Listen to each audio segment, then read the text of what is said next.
Welcome to the AT Pit Crew podcast. This high-energy show dives deep into the world of sports emergency care. Join us as we explore cutting-edge strategies, real-world experiences, and expert insights to help you step up your game in emergency care. We've got the tools, tips, and stories you need to be ready when seconds matter. It's time for the AT Pit Crew podcast. We have the green light in 3, 2, 1. Welcome to the AT Pit Crew podcast. I'm Ray Castle, and today we're diving into a critical topic for athletic trainers and other sports medicine professionals, preventing exertional heat illnesses in athletic settings. I'm excited to welcome a true expert in this field, Dr. Rod Walters. Dr. Walters is a nationally recognized athletic trainer and consultant with over 4 decades of experience in sports medicine. With 27 years directing collegiate healthcare, Dr. Walters has presented over 3,000 times on athletic training topics. He's a respected author and has worked with high-profile clients such as Cirque du Soleil, Major League Baseball, NFL, and the Big 12 Conference. Additionally, he served as an expert witness on sports injuries and has led athletic medicine review boards for the University of Maryland and the University of Georgia. Inducted into the NATA Hall of Fame in 2005, he's a sought-after speaker, educator, and expert in topics ranging from heat illness to concussion care. It's time to buckle up and let's get this show rolling. Good afternoon, Dr. Walters. Good to see you, Ray. Thank you so much for inviting me in today. Oh, it's a pleasure to have you here. It's always great to talk with you as always. So audience, this is what we have. We've got 11 laps here, 11 questions. Then we're going to get to we'll get to a final lap in, and then we'll do the victory lane, and we'll be out of here. So on a hot topic of exertional heat illnesses. So let's get started. So Dr. Walters, you've had an incredible career in sports medicine and athletic training. So looking back, what has inspired you to focus specifically on exertional heat illness prevention as a major aspect of your work? You know, Ray, you're right. I've been very, very blessed, and please, it's Rod, you know that. So it's I've just been very blessed in my career. And in 2018, when I was doing the consulting work, things were really starting to dry up, and all of a sudden, the George McNair case happened at Maryland. I was invited to come in and do an investigation there. We had another follow-up at Garden City, Kansas, and multiple other cases, and all of a sudden got a lot of notoriety for identifying cases in and around exertional heat.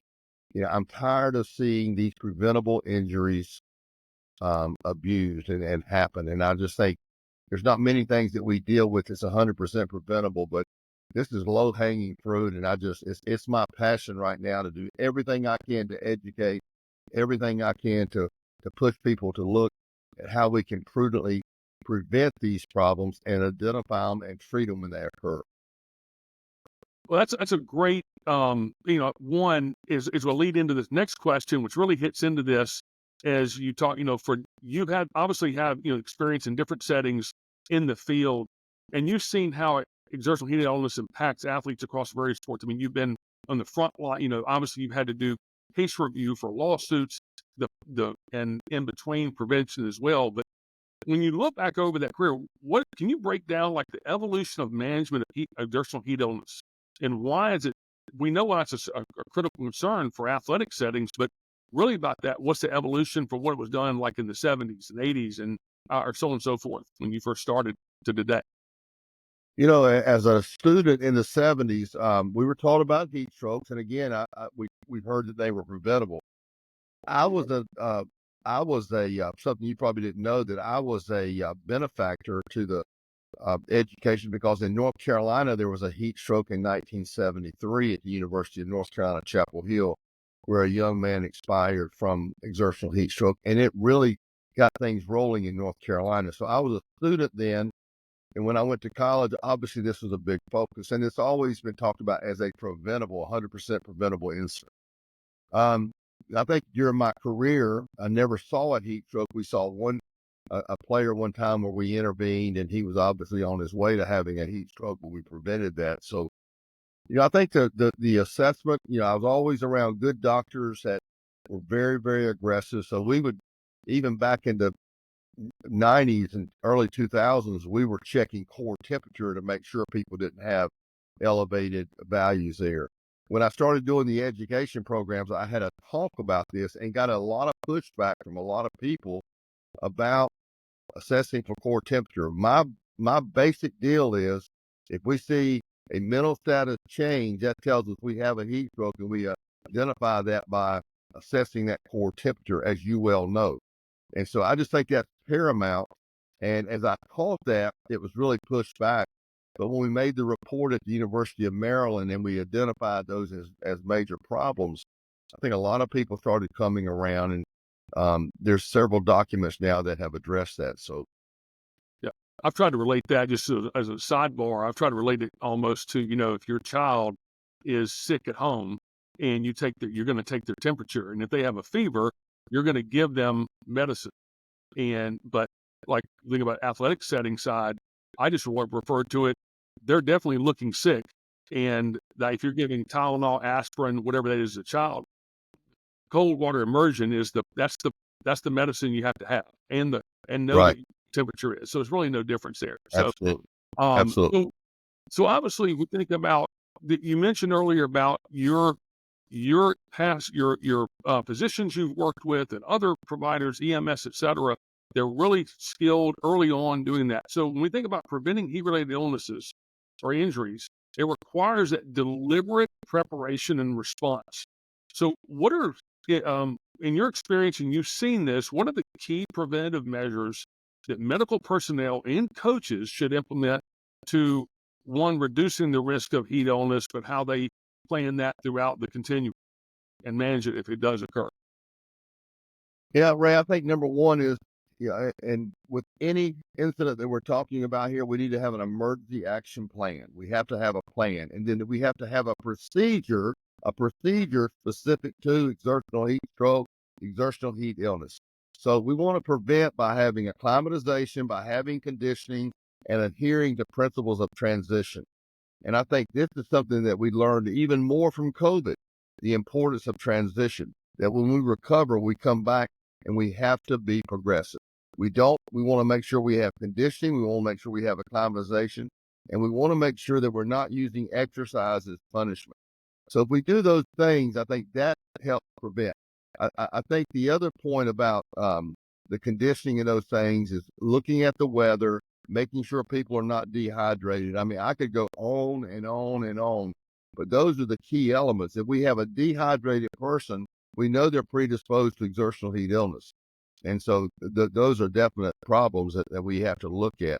And I'm not sure if that's the area you're talking about focusing on, but I really want to look at that because I think if you have athletes that come into practice and they're in shape, they're acclimatized to the setting, and they're acclimated over a 14-day period, we know we're going to have less problems. But if we bring somebody in day one and let them go out and do a full practice, and we're going to expose those people and we're going to have problems.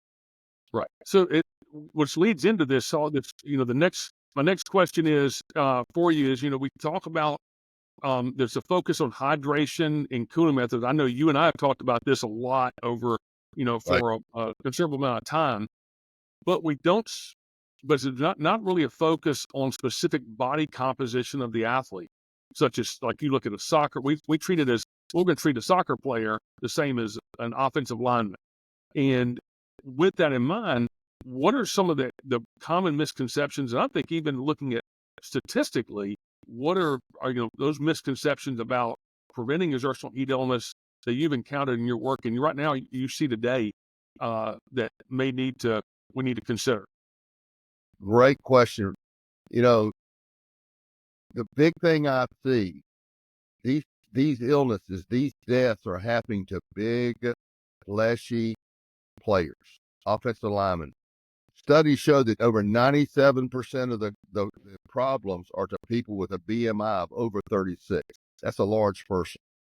And so when we have that, that's why we call these exertional heat strokes, because they're exerting, they have large amounts of energy burning up in their body. They can't shed that heat to their surface.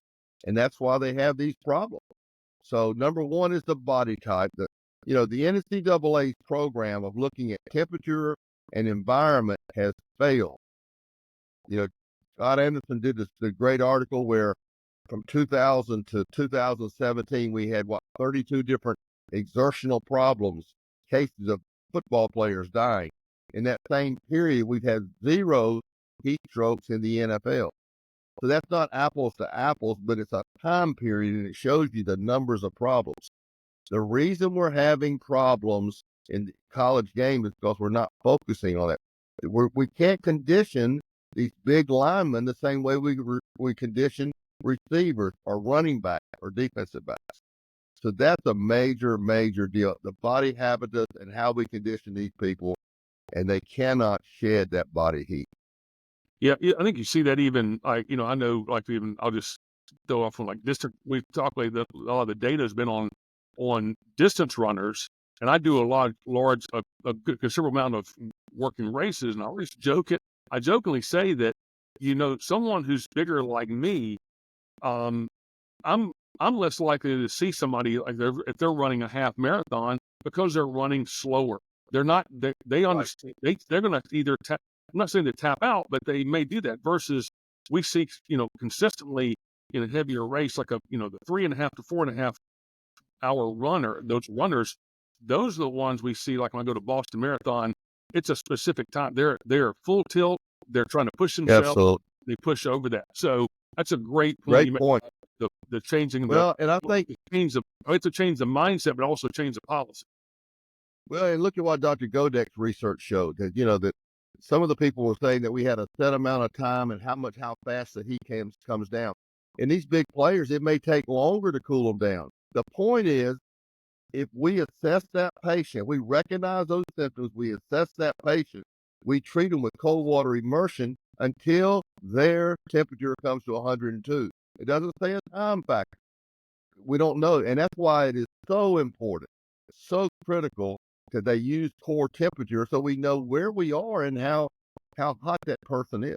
Yeah, it's interesting that there's not cookie cutter out. So I've seen Not at all. a high level performing athlete in the tub, cold water immersion for like 35, 40 minutes, and Right. because they kept jumping up and down, you don't cool them down below that 102 versus some maybe 20 minutes, but it gets into that.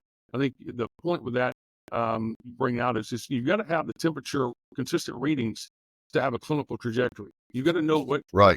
what's going on, but also you think about exertional rhabdo or other issues are going on with the patient. They're starting to that metabolic collapse. So great. Absolutely. So you mentioned earlier about protocol. We move forward. The next question I want to ask you is you mentioned about having protocols and the difference in procedures and EAP as well. So you've worked with a number of different organizations like the NFL, MLB, other groups as well.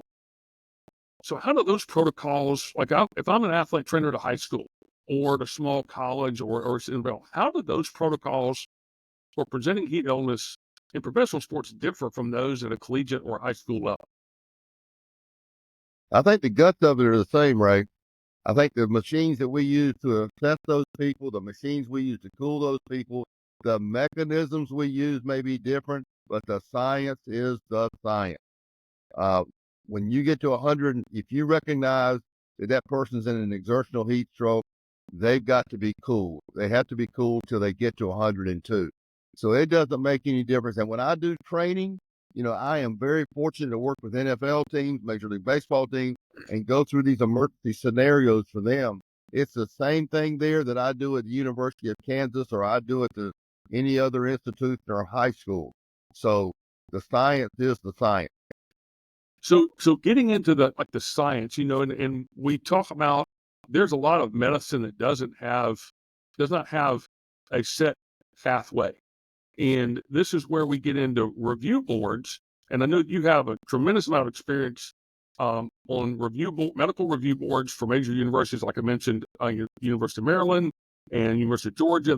You mentioned Kansas, and especially I know you've gone on board after there have been some high-profile incidents of exertional heat illness. So, but the various levels, what lessons can schools and sports organizations learn from those unfortunate events and how they can improve their emergency action plans through the through a review. We need to have a review board process, but and I'm going to add another add on to that is how do you? I'll ask that in a second. Cause I've got a follow up to that. So go ahead and you just Okay. I improve. think number one, the two questions I'm asked when I'm contracted to either review an incident or a death or something like this is number one, do we have appropriate procedures in place? Policies are telling us we need to have a concussion plan. The procedure for how I deal with concussions at the University of South Carolina or an NC State or wherever I may be, that's how we handle it at that locale. So procedures are what I'm going to implement at my institution. So do we have appropriate procedures? And number two, were the procedures followed? That's the questions people want to know, and that's what we try to ascertain. So um, I think that's the critical thing, and I think procedures are so very important because now I know what I'm supposed to do. I know what I'm supposed to teach my staff to do, and we can review that. We can refer to that, and it's a document that we can use collectively to make sure we're on the same page. It's created, it's drafted, and then it's reevaluated by our physicians. It's shared with legal counsel. We save that from year to year, and all the edits are tracked. So I can go back and look at what I did in 1994 and when did that change. And so I do think it's important to make a note here that I don't think it's fair for you to judge cases from 1998 on what we know today. We have to, and that's why it's important for you to know and your listeners to know they have a copy of their procedure from 98. They can look at that and they can say, this is what we did based upon what we knew then. And as it changed, we can track those changes and we can see that in our procedures. That was a long answer, but I hope you understand what I'm saying. It was spot on. I mean, just having those constantly. So as a sidebar on that, like the review board process, and we talk about the protocols, and we know that medicine, you want to implement something, but it's not out in the literature. And we know it may be a couple of years behind the process. I mean, just from the publication standpoint. So have there been case or situations where you've been on these review boards where you're actually implementing policy that's not or considered adopting a protocol or a process within the protocol that does not have a lot of, like I'm going to say, a position statement evidence or best practices evidence, but there's a lot of literature that's leaning towards that to do that. Yeah, I think that, people want to be on the cutting edge. You want to look at it. At the same time, I think a great example, Ray, would be the 2023 concussion consensus statement. Yep. That came out in 23, published in 24. They met in 23, I think, is that right? Met in 22, published in 23, and it actually got out in 24, whenever it was, a year after it was published. So I think that, as we look at these things, something may come out in 2023 and it may be a year and a half before it's implemented. I think there's a lot of people, really prudent people that are attentive to detail. They're going to get that in their best practices as soon as they can.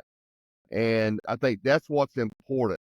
And so as we look at that, as we go across there, we want to update those changes. But I think that, yes, there's a lot of times that we'll have information come out.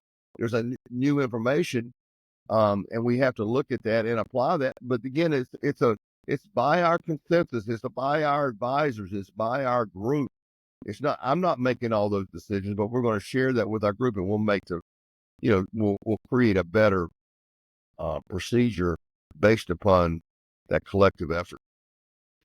Yeah, so you're standing with a team, and the best eyes are looking on that and for that. Great. So Absolutely. we think about moving forward with heat illness, and we know that it can happen quickly. It doesn't have this one. People think, oh, you got to typically a long time ago used to be, oh, they got to have hot, dry skin, and we know that doesn't take place. And it requires immediate action. So, what are key steps that athletic trainers, the medical personnel they work with, and coaches should take if they are the athlete is suffering from the exertional illness during practice or game? Great question. I think number one, we got to have a plan to initiate this immediately. And so whenever we recognize a person that's having mental status change, they're clumsy, they're goofing up a drill, they're just doing things that are not normal. That's that mental status change. That's that central nervous system dysfunction. And so when I recognize those symptoms, I want to make sure I make an assessment. And that assessment is going to be that core temperature assessment. And if I see that core temperature north of 104, they're going to take that bath in that cold water. But I've educated my athletes about this, that this is what we're going to be. So I'm going to use that acronym of rapid recognition, rapid assessment, rapid treatment, and then rapid advanced care. And we know that if we do that, and if we identify that patient within 30 minutes, we have 100, and cool that person within 30 minutes, we have 100% success rate. Dr. Casa and all his research has 274 cases of exertional heat strokes that they have rapidly assessed, rapidly treated, and what happened? They walk out of the tent and go home. Yep. So that's a phenomenal statistic. Oh, So I it think it's so very important that we understand that we have to make that rapid assessment. is. If I get nothing else out of my webinar or this podcast today, I think that's critical. Bell's article is so good on that, the pre-hospital care. One other point, that is a consensus statement from emergency medicine. So when EMS says we're going to load and go, we're not going to stay and play and, cool first, transport second. We've got to do those things. And that's a pre-hospital care by EMS. Yeah. I would say the thing that, looking at this, that I try to stress as well is you need to know what you're going to do at 102 temperature as well as 101.9 and below. Yep. And then the same thing for 105 and 104.5. And that's those, and know what you're doing and not going to do that doesn't apply to everything, but Right. have those are three different treatment processes right there. And realize when they get to 101.9, they're going to start falling quick. Yeah. And you may have rebounds. You see someone drop from 108.9 around 109 down to like 94, 93. Absolutely. That's probably one of the worst things I've seen. I mean, and we couldn't, Yeah. we're trying to warm them up and you can't do that. It's hard to do that. So, with Absolutely. that, but the person eventually went home. So, which is a good thing. Right. So, Yep. all right. So moving forward, you've obviously consulted a wide range of organizations on EAP development, emergency response training, as well as, the policy procedure reviews. Can you give a quick example of where your interventions you help prevent a serious heat-related illness? And I say could have died. They learn from that process to get better Right. in what they did before versus what they did, with that implementation and the takeaway from that experience. I don't have a specific case on exertional heat. I think there's a lot of them, though, because we're preventing it. I mean, we're doing just that. If we didn't do the training we're doing, if we didn't do the education we're doing, they may have a lot more incidents. I really feel good about the emergency scenario reviews that we do when we come into a school and we'll go through those different scenarios, where it be sudden cardiac arrest, head and neck, major head, truncal trauma, or exertional heat stroke. I know we had a client this year that we reviewed those protocols. 4 days later, they had a cardiac arrest, just like one of those scenarios. And that client called and said, "Hey, we had a positive outcome here. Thanks for all your team." I said, "You guys were buttoned up. That's not us. That's you." So what they do there is great. So I just love education. I love trying to help people. I love giving them the tools. And I don't, this is not about me. I just want to try to educate everybody I can, because I think there is such a need for this as far as emergency action plan, as far as having great procedures for these preventing exertional problems. And I think what you're doing here is tremendous to educate this stuff. And I think that's why I always told you I would always be available to do this, because I love it. I think you got the invite to come back again already. We're not even done yet. So That's good. So, Thank you. so, um, so obviously, you've done not just from the experience, but you've done over 3,000 presentations on topics. I want to say that first off, I told my wife that, and she's like, "You need to get to work." So I got to catch up with you a little bit. So, but for anyone attending your workshops on heat-related illnesses, what's the number one piece of advice you hope they walk away with? For for exertional heat problems, Yes, yes. I think number one is just conditioning. Making sure have conditioning, acclimatization, and follow scientific principles. If we'll look at the 2019 document on preventing catastrophic death from the NCAA, it's a great document. It's got a great checklist. If you go down that checklist and look at all the things in there, I'll bet you're missing some of those, and I'll bet that's what's causing problems. So if we'll do a good job, if we'll be aggressive and be prudent in our work, that's the deal. That's all I ask is people just to prevent these things. And Ben Franklin said an ounce of prevention is worth a pound of cure, and I really believe that. Yep. It was that's about as simple as it gets, and make a difference. So Absolutely. you know, we've wrapped on a lot of different topics already in a very short time period today, and two questions, and we're going to get down to the final lap of this podcast. But social media, obviously, everything gets thrown out there anytime you see a number, especially but we're continuing to see a considerable number of athletes being hospitalized or dying from exertional heat illnesses. So what is, in your opinion, what's still the major hurdle or problem we're facing related to the exertional heat illnesses, and what we can do to really eliminate that heat I, related I, sports? I think I repeat the one I just said. I mean, I think we have that checklist. We look at that. How do we keep science in there? How do we look at conditioning? How do we look at acclimatization? Do we admire? Do we acknowledge transition concept so that we implement activity? We introduce new activities gradually. You know, we don't have rogue people out there conducting these programs. And I think anytime we do that, it will help us. It helps us prevent these problems. So one of the excuse me, we got last lap before the final lap. So we know that exertional heat illness is not just a summer problem; it's a year-round problem, depending on the part of the country you're in, or even the environment type of event you're doing. What advice would you Absolutely. give athletic trainers and others working in colder climates where the risk may be underestimated, or they assume that, oh, it's only 65 degrees out today or 70 degrees out? That mindset, what would you tell them? You got to always have it on your radar. That's always on that differential. I think that it's always a potential there. We've seen them in February. We've seen them in, October. We've seen them all around the year. We definitely seen it in the summer. So it can happen at any time. I think you have to keep that on your radar. You have to be aware of it. Um, your cold tub's always got to be accessible. I mean, whether you have cold tanks, whatever you have, but you got to have a plan. You got to Failing to plan is planning to fail, and that's going to be a problem. So we have to have a plan. Great. So we've gone into the pit stop. We've refueled for the last lap. We're coming out of the caution, the light, the flag, and it's full tilt, full throttle. So 5 questions, 5 rapid questions.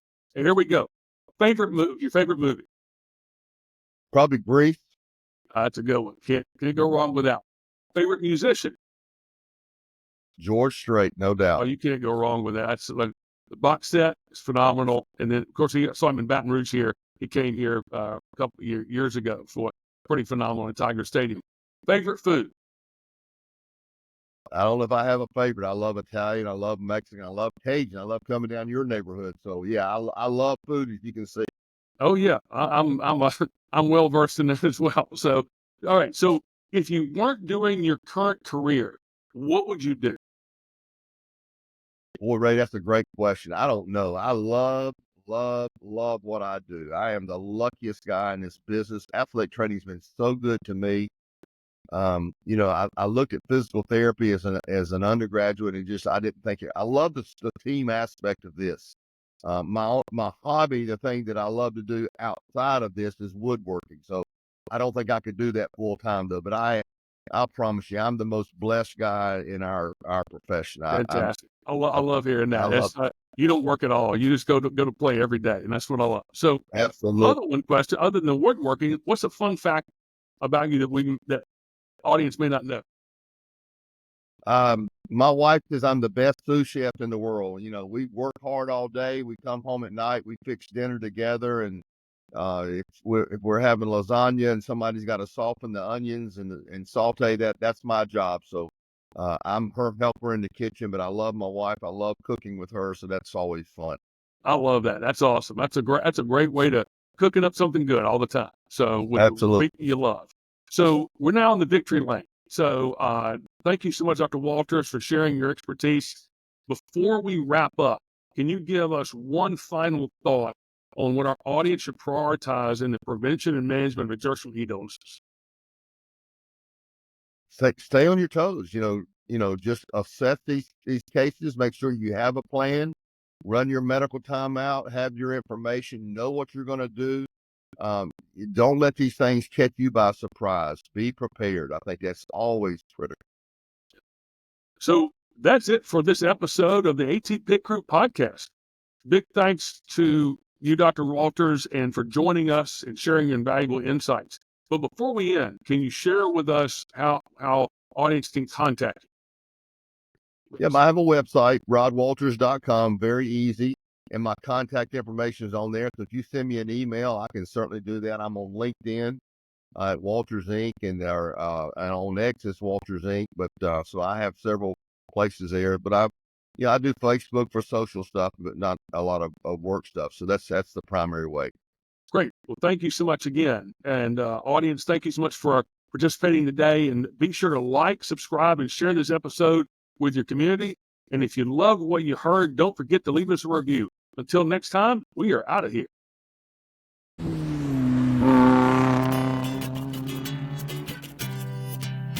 Thank you for joining us on the AT Pit Crew podcast. We encourage you to like, subscribe, and join our community. For more information about this podcast show, visit www.actionmed.co/podcast. This show is a production of Action Medicine Consultants, LLC. The medical information provided within this program reflects the opinions of the hosts and guests and is intended for informational and educational purposes only. It should not be considered as a substitute for professional medical advice, diagnosis, or treatment. Always seek the guidance of your healthcare provider with any questions you may have regarding a medical condition or treatment.